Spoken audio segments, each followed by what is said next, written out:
বাংলাদেশ ক্রিকেটে কি মাহমুদুল হাসান জয়ের কোনো আত্মীয় রয়েছে না? তামিম খারাপ করতো তাকে কিন্তু বলা হতো যে তার চাচা রয়েছে, চাচার জোরে তামিম ইকবাল খেলে। তবে তামিম ইকবাল কিন্তু 2-1 ম্যাচ পরে বা 3 ম্যাচ 4 ম্যাচ পরে ফিরে আসতেন। অথচ মাহমুদুল হাসান জয় তিনি কি ফিরে এসেছেন? শেষ 2 বছরে 14 ওভারে রান করেছেন মাহমুদুল হাসান জয়। এমনও না যে তিনি ঘরোয়াতে ভালো করেন, তার ফার্স্ট ক্লাস অ্যাভারেজ 27, যা বাংলাদেশের অ্যাভারেজ ডোমেস্টিক প্লেয়ারদের থেকেও কম।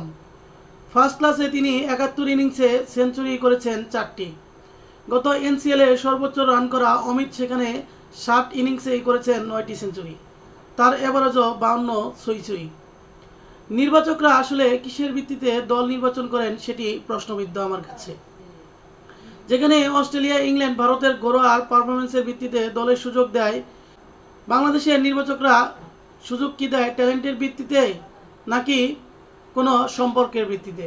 এটা প্রশ্ন রয়ে গেল দর্শক আপনাদের কাছে।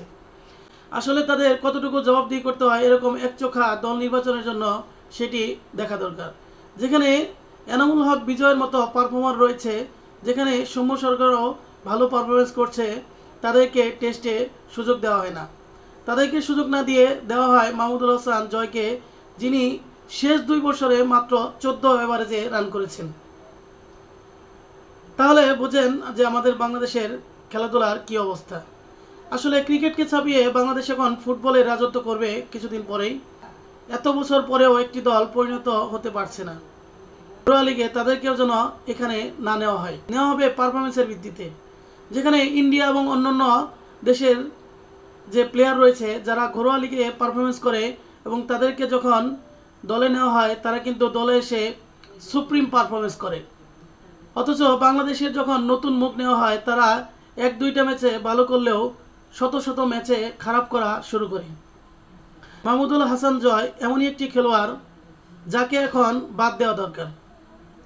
তো ভিউয়ার্স, মাহমুদুল হাসান জয়কে বাদ দেওয়ার পক্ষে কিনা অবশ্যই কমেন্টে জানাবেন। এবং আমি মনে করি মাহমুদুল হাসান জয়কে বাদ দিয়ে তার জায়গায় এনামুল হক বিজয়কে লিটন দাসের মতো অনেকগুলো ম্যাচের সুযোগ দেওয়া হোক। 2-1টা ম্যাচের সুযোগ দিয়ে তাকে বসিয়ে দিলে তার ট্যালেন্ট বের হয়ে আসবে না। তাকে যদি 10-12টা ম্যাচ একটানা সুযোগ দেওয়া হয়, আশা করি এনামুল হক বিজয় টেস্টে সর্বোচ্চ রান সংগ্রাহক হতে পারবে। সবাই ভালো থাকুন, দেখা হবে পরবর্তী কোনো ভিডিওতে। আসসালামু আলাইকুম।